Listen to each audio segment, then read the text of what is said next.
Section 1. You will hear a conversation between a customer service representative and a customer who demands a full refund. First, you have some time to look at questions 1 to 4.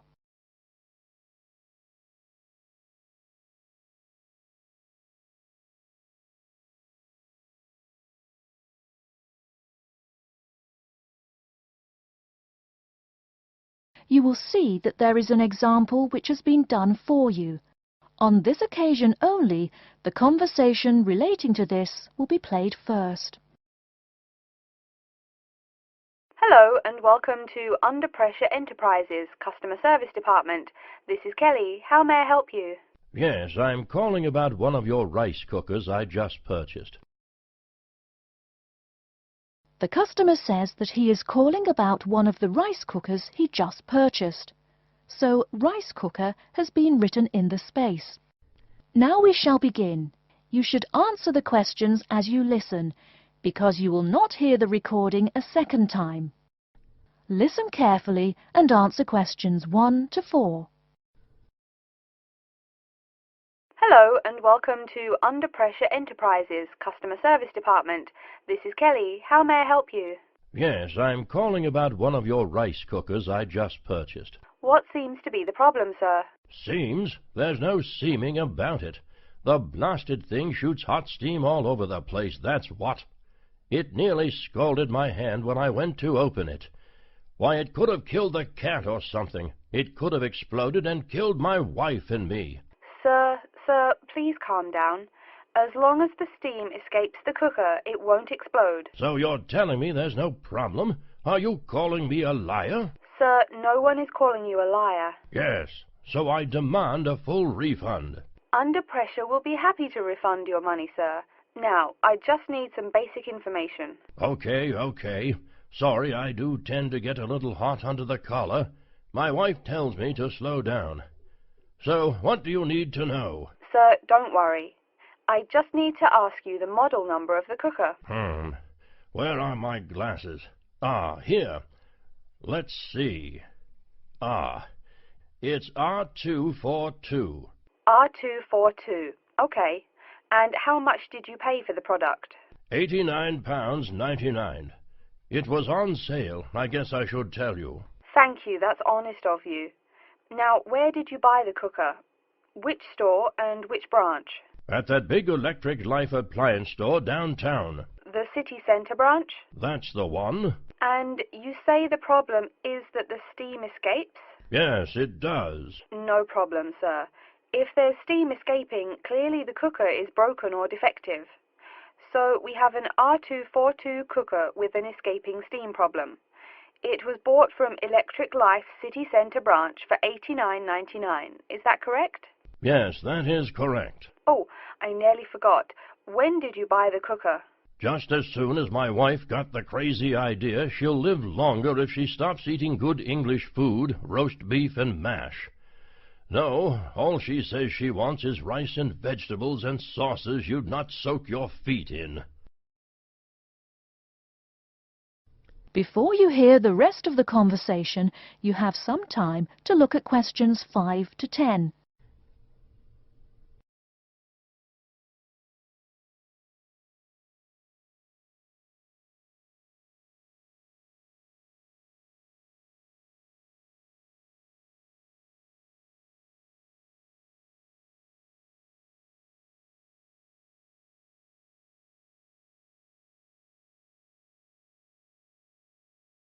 Now listen and answer questions 5 to 10.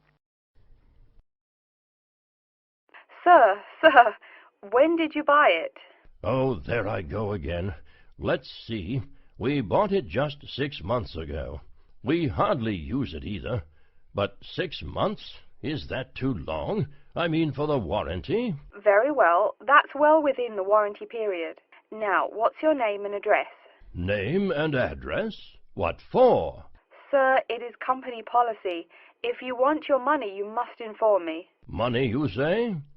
Oh, my name is Herbert Hewitt, and my address is 84 Park Road. Is that here in Coventry? Yes, the postal code is B0241DJ. But I don't think sending things in the mail is very secure or very efficient. I mean... Don't worry, Mr. Hewitt, don't worry. We can credit the money to your credit card. You do have one, don't you? Yes, that's how we paid for the cooker. Oh, yes. We still have the number on the computer. I only need to ask your card's expiry date. I'm afraid I never give that sort of information out.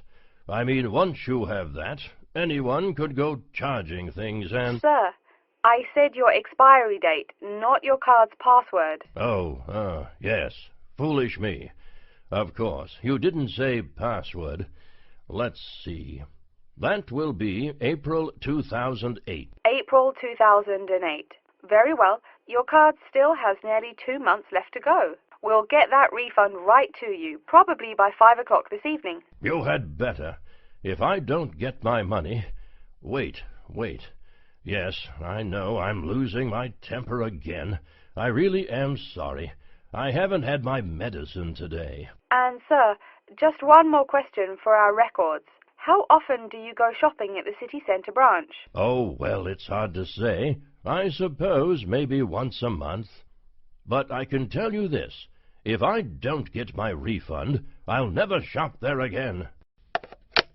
Oh, I think it's time to start looking for another job. That is the end of section 1.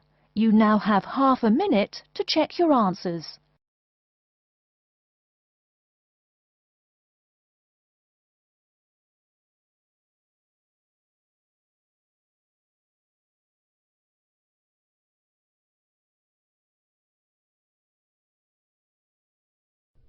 Now turn to section 2.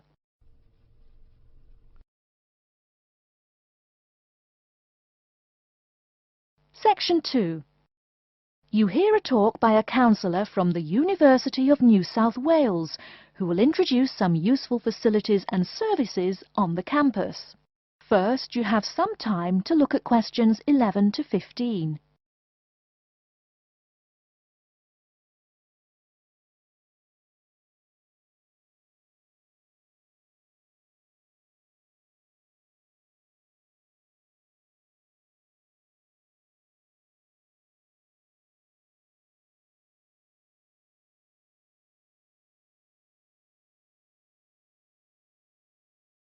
Now, listen carefully and answer questions 11 to 15. Hello everyone, and welcome to the University of New South Wales. The first thing I'd like to do at today's orientation session is get you all oriented. That means tell you the location of some useful facilities and services. So, first of all, take out the maps we gave you all as you came in the door. The map is the big yellow sheet of paper. As you can see on the map, north is at the top, south at the bottom, etc. Which way is north? Well, look through that window on my left, your right. See the rising sun? That would have to be east. So north must be directly behind me. Now, we're at the campus main gate. The recreational facilities are on my right hand, and its opposite is the student centre. No questions? Good. Pretty easy, right? Okay. Did everyone eat breakfast at the student food service this morning? Was the food good? Yes, I am joking. I've eaten there too. So, after a meal like that, you must be eager to go to a doctor, right? Well, I have good news for you. The Student Health Centre is located about half a kilometre straight north of here. Look on your maps. You see the street on the east side of this building? Ned Kelly Avenue? Just follow that about 500 metres and the health centre will be on your left at the 3rd cross street. Now, I know you all just got here, so you must be wondering how to tell your folks you've arrived safely, how much you miss the dog, and how you already need more money. If you don't have an iPhone, you probably are wondering where to find a computer.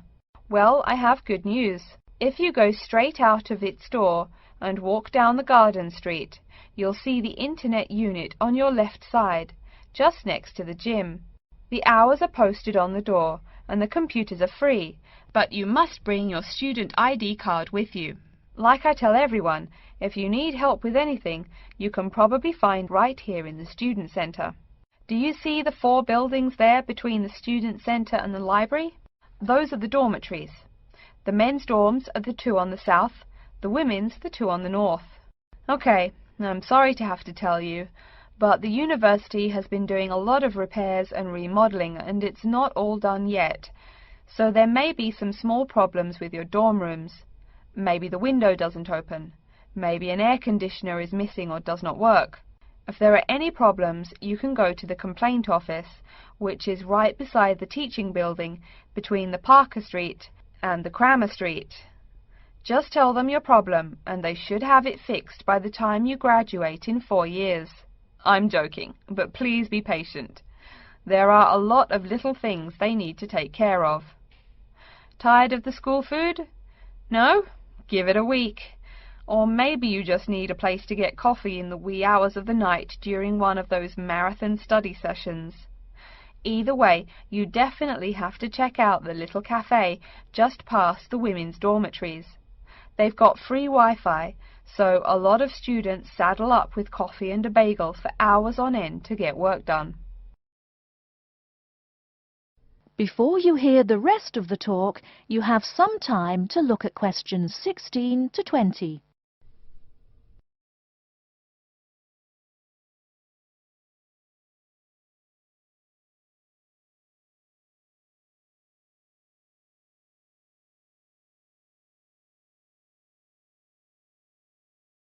Now listen and answer questions 16 to 20. As for the dorm rooms, I have some bad news and some good news. The bad news is the rooms are small and you'll probably be sharing space with at least 3 other students. The good news is that each room has its own bathroom. What's good about sharing a bathroom with 3 strangers? Good question. Okay, call it bad news and worse news. Hey, maybe try this for good news. Each dorm has a kitchen. If you want to make snacks or meals, you can do it there. You can buy food containers at any campus convenience store, so you can store your food in the kitchen. But a word of warning, you should definitely write your name on your food containers. Sad to say, there are food thieves among your fellow students. Speaking of thieves, a word about security. I mean, this is Australia, and we do get drunken bushrangers wandering onto campus. Each of you will be given a key for your dorm room. Don't lose it. You have to pay for any replacement and fill out a bunch of papers too. Red tape, huh? Your key does not work for the front door of your dorm, however. To the right of each door, there's a keypad with numbers. When you move in, they will tell you the code you use to enter the door. Please do not tell the code to people who do not live in the dorm. Let's see, have I forgotten anything? Oh yes, most of you are not rich, correct? So when your clothes get dirty, you can't just throw them away and buy new ones. That means you have to learn to do laundry. Or, men, that means you have to hurry up and get married. If you decide to wash those clothes and not get married, there are laundries in each dorm. Where? Oh, I almost forgot to tell you. The laundry for each dorm is in the basement. Some real good news this time if you're a student, it is free. You do have to buy your own soap, however. The laundry closes, by the by, at 11:30. And now that I've mentioned 11:30, please remember, the dorm doors are locked at 11:30 p.m. Your code will not work. If you want to get in, you'll have to call the night watchman. Don't worry, you can get that number at the dorm office. Yes, the dorm office and the complaint office are the same office. All right then. Before we continue, are there any questions? That is the end of section 2. You now have half a minute to check your answers.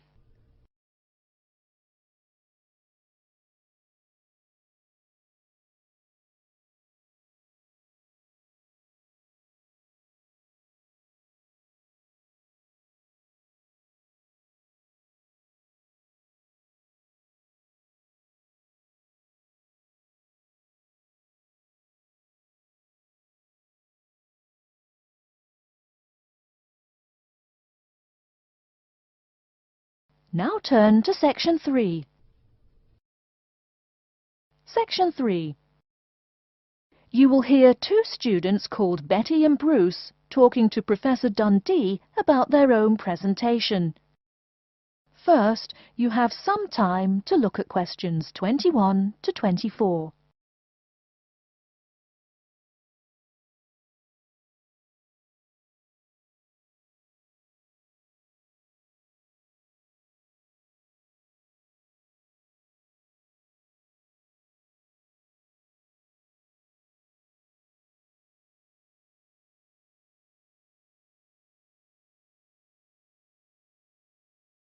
Now, listen carefully and answer questions 21 to 24. Come in. Professor Dundee, we're ready to make our presentation. Oh, yes. I did say 1 o'clock, didn't I? Please, sit down. So, who goes first? Bruce? Or you, Betty? I guess I could. Bruce is always a little shy. Not after he's had a lager for lunch, eh, Bruce? Ha ha! No, Betty really should go first. Okay, well, I'm reporting on the effects of different marketing strategies on the cheese and oil markets. Different strategies obviously affect the sales volume differently. I looked at the sales in 2 countries, New Zealand and Colombia. And what did you find? Pray tell. Well, in New Zealand, the sales of both oil and cheese have declined pretty steadily, and in fact the sales have decreased more quickly than the population. On the other hand, in Colombia, the volume of sales for both products has remained the same. Wait, so you said sales in New Zealand have been going down? Correct. Suppliers have introduced 2 new upscale brands of each product, which are a bit expensive but very tasty. The big ad agencies are trying out a new series of ads that shift the focus from health to great taste. They think that will get sales moving up in New Zealand, where the population is less affluent and generally less health conscious. Brilliant. Thank you. And Bruce? Yeah. My report is about chocolate sales in Italy and Germany. The 2 countries' marketers have found out that you have to market chocolate differently in each country. For example, in Italy, Kostig, the most expensive brand, pays shop owners to put the candy just about knee-high for an adult. I don't see. For little kids, that's about eye level. That bright red candy is the first one they see, so they buy it. Even better, they start telling their moms to buy it too. So, you mean... Well, I mean, in Italy, if you locate your product at the right location of shelves, sales do great. They say it doesn't matter much what brand of chocolate you're selling. As for Germany, das Land der Schokolade. Huh? That's German. It means the land of chocolate. Germans love the stuff, so people make a joke and call Germany that. Oh, right. So, you were saying? Well, like you pointed out, Germans love chocolate, but they're thrifty.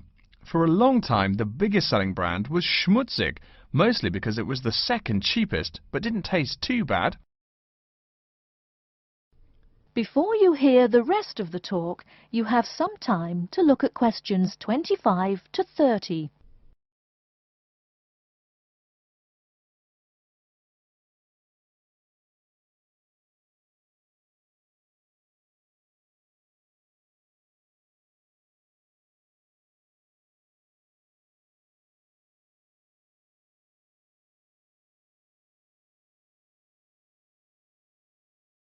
Now listen and answer questions 25 to 30.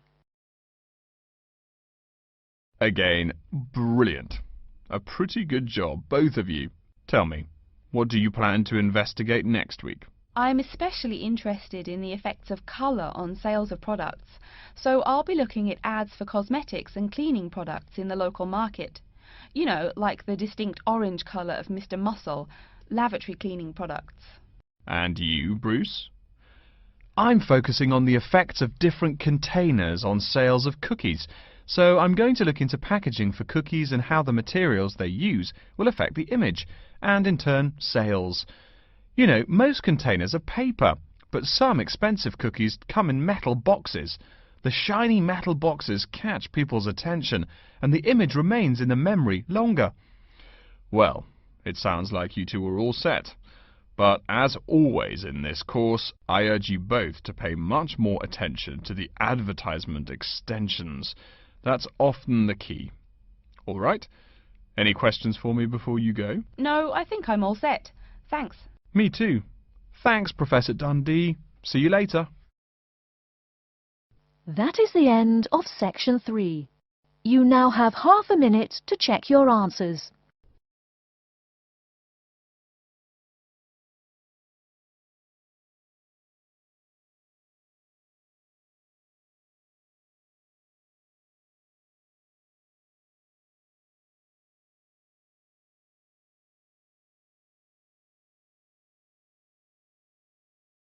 Now turn to Section 4.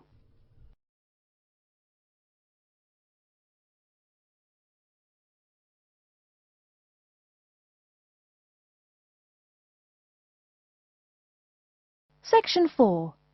You will hear an introduction of the exhibition named 2 Centuries of the Bike. First, you have some time to look at questions 31 to 40.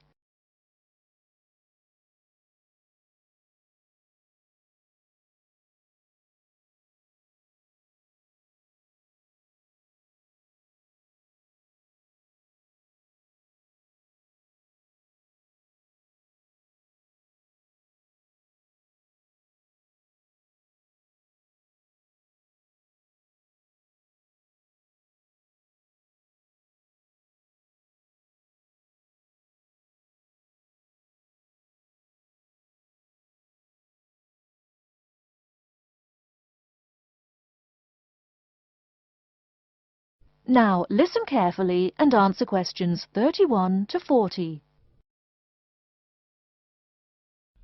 Good afternoon, ladies and gentlemen. I'd like to take this opportunity to welcome you to our exhibition, 2 Centuries of the Bike. Let's stroll around the exhibition, shall we?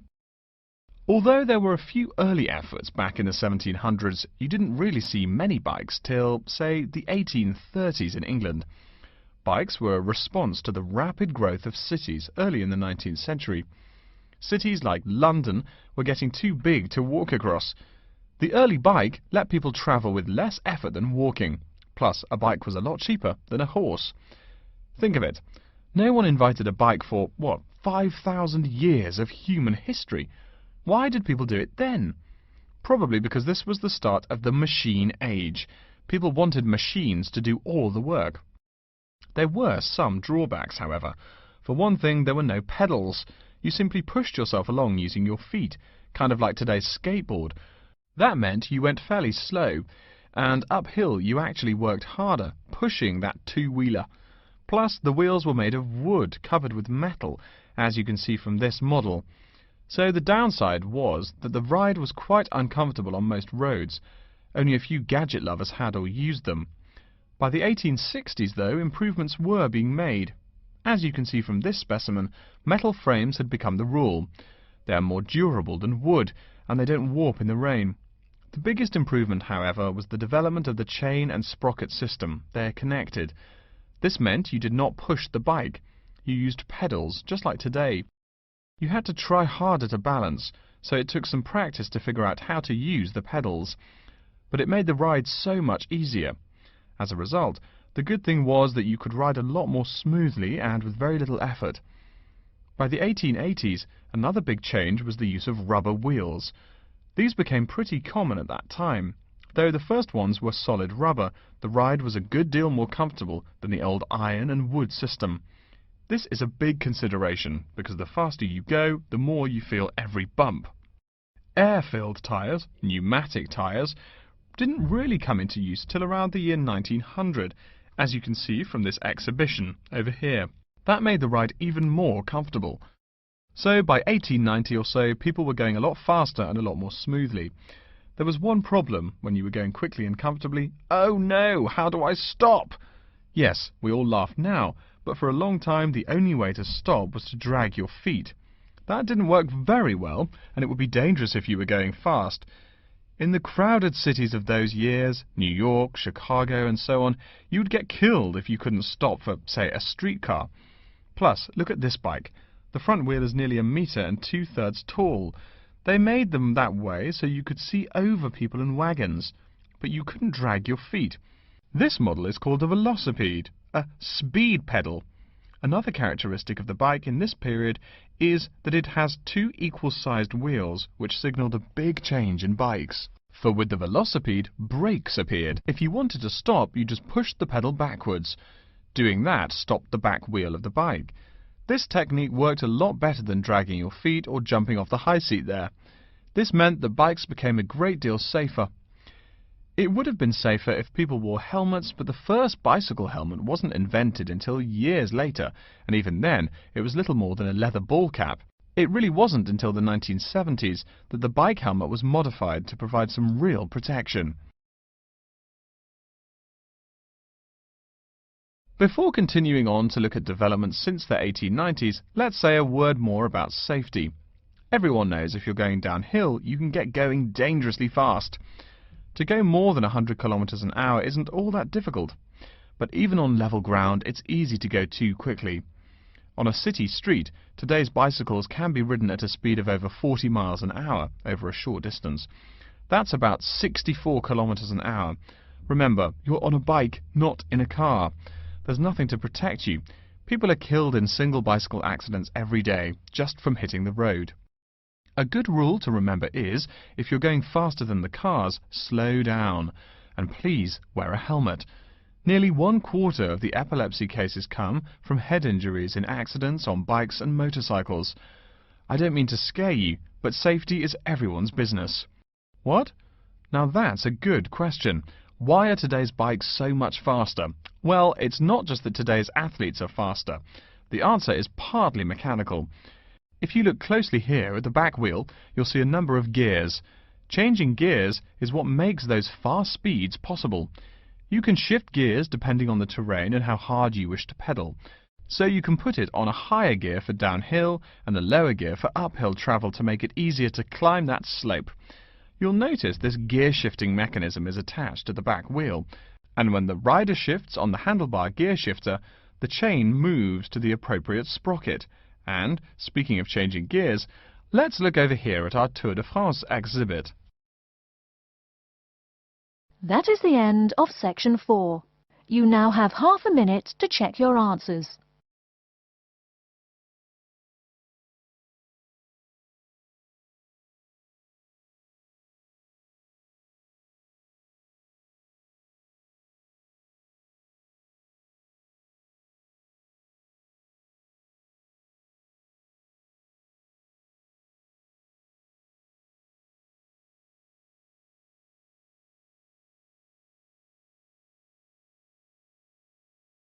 That is the end of the listening test.